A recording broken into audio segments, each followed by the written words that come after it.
আমরা যে টপিকটা আলোচনা করব সেটা হচ্ছে ক্লাস 12 অর্থাৎ দ্বাদশ শ্রেণীর একেবারে ফার্স্ট চ্যাপ্টার, কি নাম? জীবের জনন।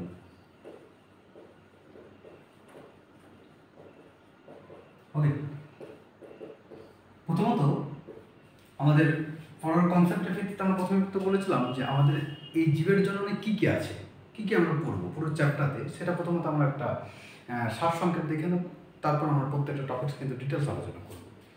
প্রথম টপিক জীবের জনন কি দেখব?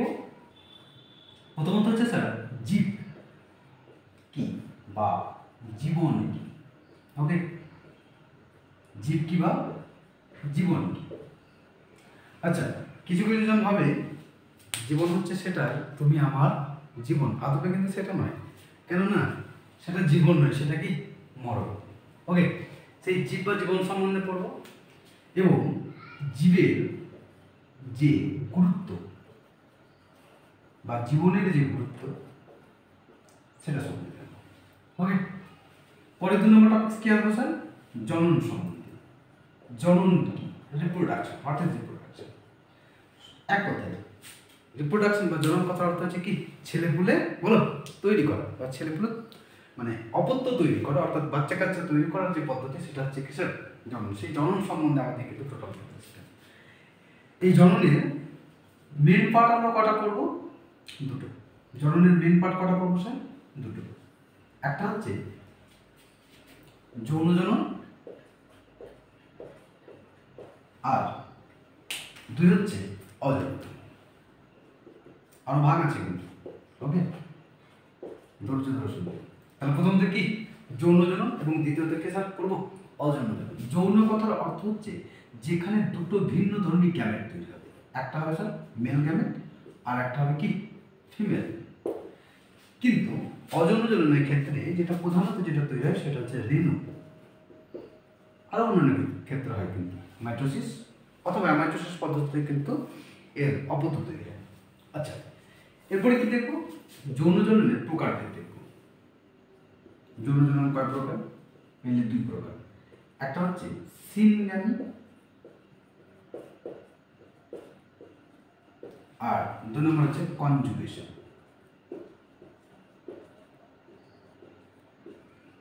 সিনগ্যামি আর কনজুগেশন। সিনগ্যামির আমরা 2 ভাগ দেখব।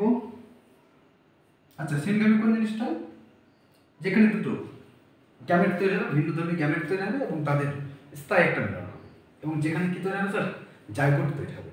ওকে, এই সিনগ্যামিকে আমরা 2 ভাগে ভাগ করব। একটা হচ্ছে গ্যামেটের উৎস অনুসারে আর একটা হচ্ছে গ্যামেটের আকৃতি অনুসারে। এই উৎস অনুসারে আমরা 2 ভাগে ভাগ করব। কি? একটা হচ্ছে স্বনিষেক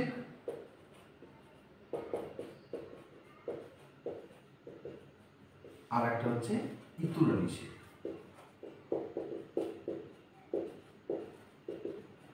একটা হচ্ছে স্বনিষেক আর একটা হচ্ছে কি স্যার? ইতরনিষেক। ওকে, সেগুলো সম্বন্ধে কিন্তু আমরা আস্তে আস্তে ডিটেলসে জানবো। পরে চলে আসবো স্যার আকৃতি অনুসারে। এই আকৃতি অনুসারে আমরা একে আবার 3 ভাগে ভাগ করবো। একটা হচ্ছে আইসোগ্যামি। কি স্যার? 1 নম্বর হচ্ছে আইসোগ্যামি, 2 নম্বর হচ্ছে অ্যানাইসোগ্যামি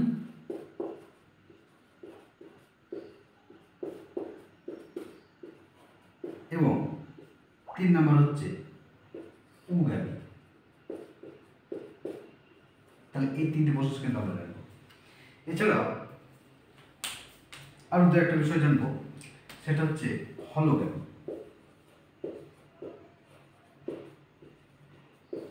এক্ষেত্রে কি হয়?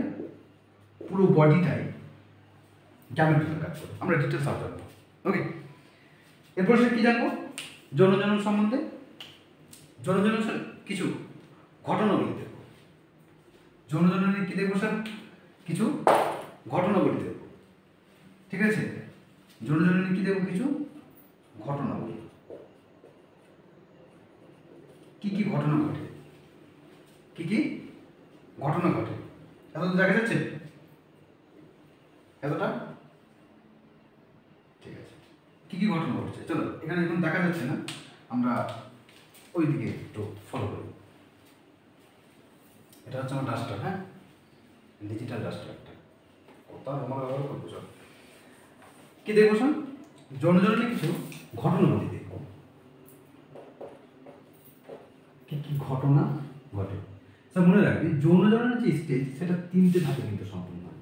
প্রথম যে স্টেজ সেটা হচ্ছে স্যার গ্যামেট উৎপন্ন হয়। কি উৎপন্ন হয়? গ্যামেট উৎপন্ন হয়, অর্থাৎ নিষেকের প্রাক ঘটনা, অর্থাৎ প্রাক নিষেক ঘটনা, প্রাক নিষেক ঘটনা। এখানে কি হয় স্যার, আমাদের যে গ্যামেটগুলো হয় সেই গ্যামেটগুলো কিন্তু উৎপন্ন হয়। এই জন্য এই স্টেজকে আমরা দুটো ভাগ করব। একটা হচ্ছে গ্যামেটোজেনেসিস, গ্যামেটোজেনেসিস লেখা দেখা যাচ্ছে, দেখা যাচ্ছে লেখা। 2 নম্বর স্যার গ্যামেটে স্থানান্তর, গ্যামেটে স্থানান্তর।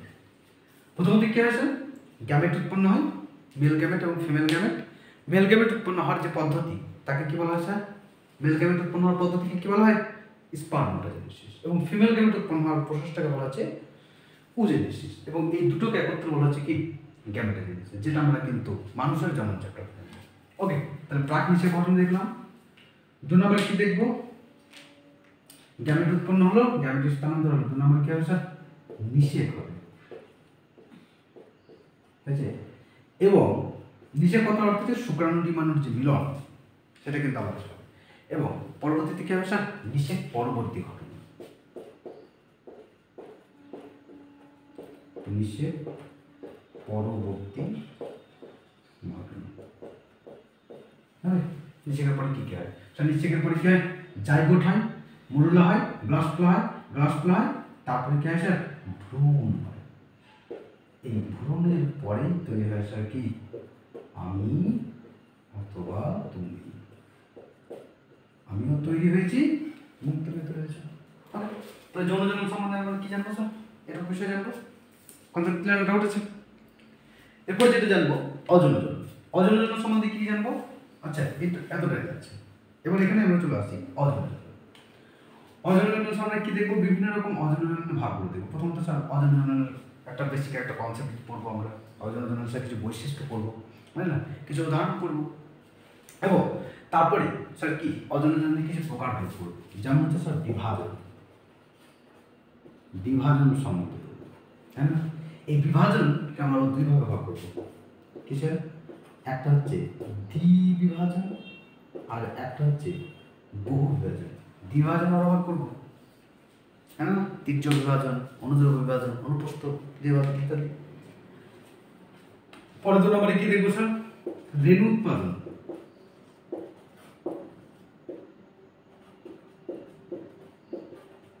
আচ্ছা, এই রেণু উৎপাদনের ক্ষেত্রে আমরা স্যার বিভিন্ন উদ্ভিদের কথা পড়বো, ঠিক আছে? এবং এই রেণুকে আমরা কয় ভাগে ভাগ করবো সেটা দেখবো, যে তোমার ফ্লাজেলার ভিত্তিতে কয় ভাগে ভাগ, ফ্লাজেলার মসৃণ অমসৃণ তার ভিত্তিতে কতগুলো ভাগ আছে, এটার সম্বন্ধে কিন্তু আমরা ডিটেলস জানবো। ওকে, পরে 3 নম্বরে কি জানবো? বাডিং বা কর্কোদ্গম বলা হয়, বাডিং বা কর্কোদ্গম।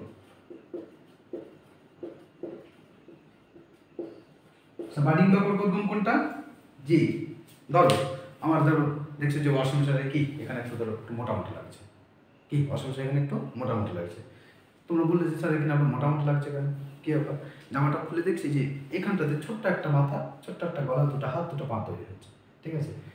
ও জামাটা খোলার সঙ্গে সঙ্গে বেরিয়ে চলো যে তোমার সারা জীবন পরিমর, আমি চলো আমার জীবনটাকে আনন্দ করতে। তাহলে এইভাবে যদি কোনো জীবদেহের দেহর কোনো একটা অংশ থেকে বাইরে যদি কোনো উপবৃদ্ধি তৈরি হয় তাকে আমরা কি বলবো?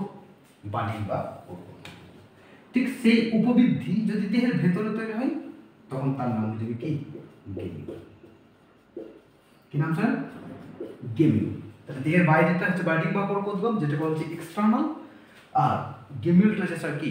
ইন্টারনাল। এটাকে বলা হচ্ছে এটাকে বলা হচ্ছে এক্সোজেনাস, আর এটাকে বলা হচ্ছে কি? বাডিংটাকে বলা হচ্ছে এন্ডোজেনাস। ওকে, এরপরে কি করবো স্যার? পুনরুৎপাদন।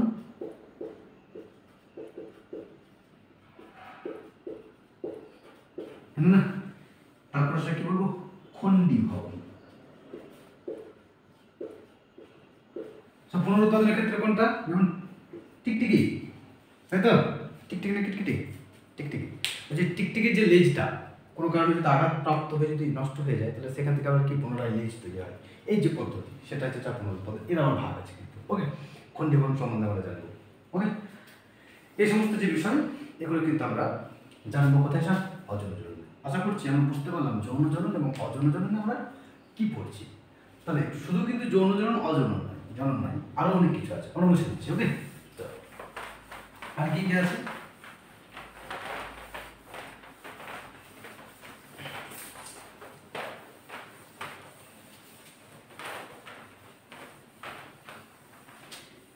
তিন নম্বর যেটা আছে স্যার, 3 নম্বরে কি দেখবো? যে পার্সোনালি উদ্ভিদের ক্ষেত্রে আছে অঙ্গজনন।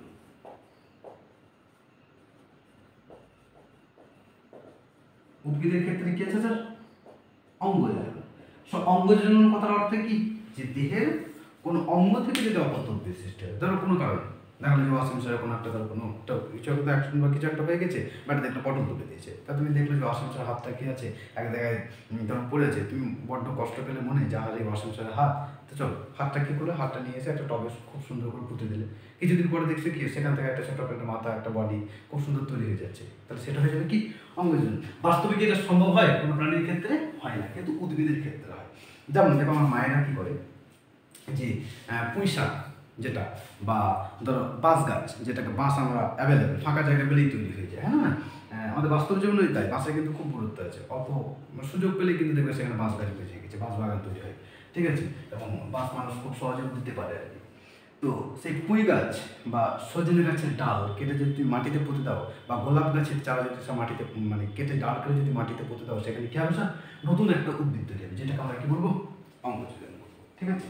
সেই অঙ্গজননের আমরা সংজ্ঞা পড়বো, তার বেশি ডিটেলস একটা কিন্তু কনসেপ্ট পড়বো, এবং সেক্ষেত্রে আমরা দেখবো এই অঙ্গজননকে আবার আমরা দুই ভাগ করবো। একটা কি স্যার? প্রাকৃতিক উপায় অঙ্গজনন। প্রাকৃতিক উপায় অঙ্গজনন, প্রাকৃতিক উপায় সৃষ্ট অঙ্গজনন, ওকে, অঙ্গজনন কমন হচ্ছে, ওকে। আর এদিকে আছে কি? কৃত্রিম উপায়ে সৃষ্ট, কৃত্রিম উপায়ে সৃষ্ট অঙ্গজনন।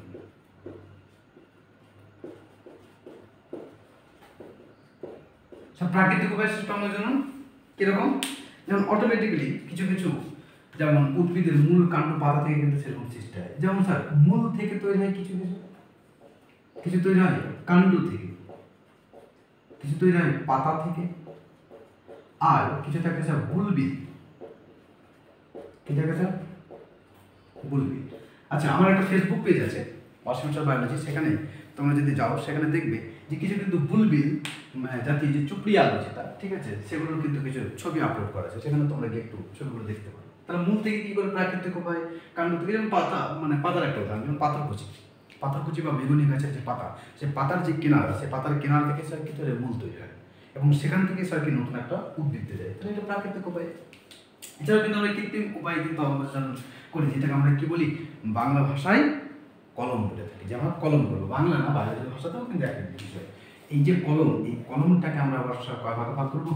4 ভাগে। একটা হচ্ছে স্যার শাখা কলম। কি? শাখা কলম, ডাল কাটো, মাটিতে পুঁতে দাও, গাছ তৈরি হয়ে যাবে, সেটা হচ্ছে কি? শাখা কলম। 2 নম্বর হচ্ছে দাবা কলম। দাবা কলম কোনটা? যে উদ্ভিদের কোনো ডালকে যদি মাটির মধ্যে চেপে রাখা হয়, সেখান থেকে কি তৈরি হয়? অপত্য উদ্ভিদ, মানে অপত্য গাছের মানে উদ্ভিদে কিন্তু তৈরি হয়। এর আমার কিন্তু ভাগ আছে, তাই না?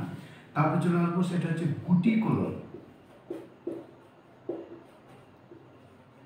গুটি কলম কথার অর্থ কি? একটা ধরো গাছ আছে, তার এই একটা ছোট্ট একটা ডাল, সেই ডাল গাছের একদম ক্যাম্পিয়াম পর্যন্ত তুমি কি করলে? কাটলে, ক্যাম্বিয়াম কাটার পরে এখানে কিছু মাটি, বালি, কাদা, কিছু জৈব সার ইত্যাদি দেওয়া হয়, যেটাকে আমরা এক কথায় সব ভাষায় কি বলবো, বায়োলজি ভাষায় গ্রাফটিং ক্লে বলা হয়। সেগুলোকে দিলাম এবং এখানে মোটামুটি একটা স্যার জলের ব্যবস্থা করা হয়। মাস 2-3 পরে সেখান থেকে স্যার কি হয়, কিছু মূল তৈরি হয় এবং এই ডালটা তুমি যদি কেটে মাটিতে যদি পুঁতে দাও, সেখানে একটা নতুন অপতন্ত্রের সৃষ্টি হবে, সেটা কি বলা হয়, গুটি কলম। লাস্ট যেটা যাবো সেটা হচ্ছে স্যার কি, জোড় কলম। জোড় কলম কথার অর্থ কি, দুটো গাছের ডালকে জোড়া লাগানো, ঠিক আছে। তার আবার দুটো ভাগ আছে স্যার, কি কি, একটা হচ্ছে বাড গ্রাফটিং,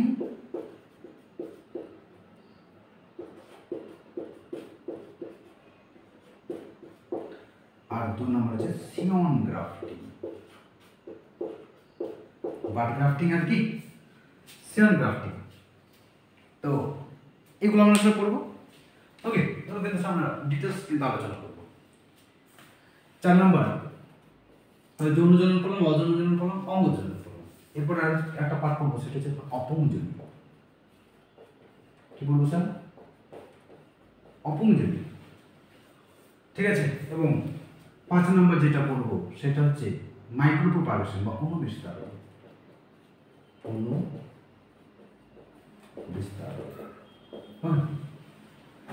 অপুংজনি স্যার কার ক্ষেত্রে দেখা যায়, যেমন মৌমাছি কিভাবে তৈরি হয়, কি সমাচার, তার ডিটেলস কিন্তু আমরা পড়বো। অনুবিস্তার যেটা আমরা আনুবীক্ষণিকভাবে কোনো একটা উদ্ভিদের কলাকোষকে নিয়ে যেটা আমরা সেখান থেকে অপত্য উদ্ভিদ তৈরি করতে পারি, সেটাকে আমরা স্যার কি বলবো, অনুবিস্তার করবো।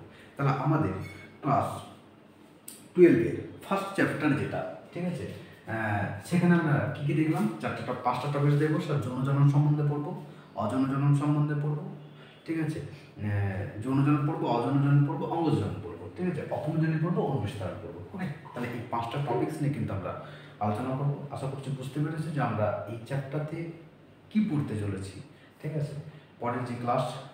পরবর্তী যে ক্লাসটা হবে সেটা হচ্ছে একেবারে ফার্স্ট থেকে শুরু করবো স্যার, জীব কি, একটা জীবের বেসিক কনসেপ্ট দেবো, ঠিক আছে। এবং সেখানে কিন্তু জীবেদের কিছু যে ডিফিনাইং ফিচার্স, সেই ডিফিনাইং ফিচার্স লেভেলে যেটা থাকে সেটা কিন্তু আমরা বলবো। স্যার জীবের পরে স্যার জানবো জনন কি, ঠিক আছে, তার বেসিক যে কনসেপ্টগুলো আছে সেই কনসেপ্টগুলো আমরা স্যার জানবো, ঠিক আছে। এবং তারপরে যে টপিকসটা করবো স্যার, যৌন জনন সম্বন্ধে। তাহলে আমাদের পরবর্তী যে 2 নম্বর ক্লাস, সেকেন্ড ক্লাস, সেটা কি হতে চলেছে স্যার, জীব এবং জীবনের গল্প এবং স্যার কি, যৌন জনন সম্বন্ধে ডিটেলস আলোচনা। থার্ড যে ক্লাসটা হবে সেটা স্যার হবে অযৌন জনন, ঠিক আছে। থার্ড ক্লাসটা হবে কি, অযৌন জনন। ফোর্থ যে ক্লাস সেটা কি হবে স্যার, অঙ্গ জনন সম্বন্ধে ছোট ছোট। এবং ফিফথ ক্লাসটা হবে স্যার কি, অপুংজনি এবং অনুবিস্তার। এবং সিক্সথ ক্লাস যেটা হবে, আমরা পুরো চ্যাপ্টারতে বিগত বছরের কোশ্চেন, আমরা বলেছি যে বিগত বছরের কোশ্চেন এই চ্যাপ্টার থেকে বিগত 15 থেকে 20 বছরে যে সালের কোশ্চেন, কি সালের কোশ্চেন পড়ে, সেটা কিন্তু আমরা এই ক্লাসেই কিন্তু আমরা আলোচনা করব। তারপরে 7তম ক্লাস যেটা হবে সেটা হবে এই চ্যাপ্টার থেকে মোটামুটি 70 থেকে 80টা স্যার কি করবো, এমসিকিউ কিন্তু আমরা আলোচনা করবো। ওকে, তাহলে আমাদের এই একটা চ্যাপ্টার থেকে মোটামুটি কটা ক্লাস করবো, 7টা ক্লাস করবো।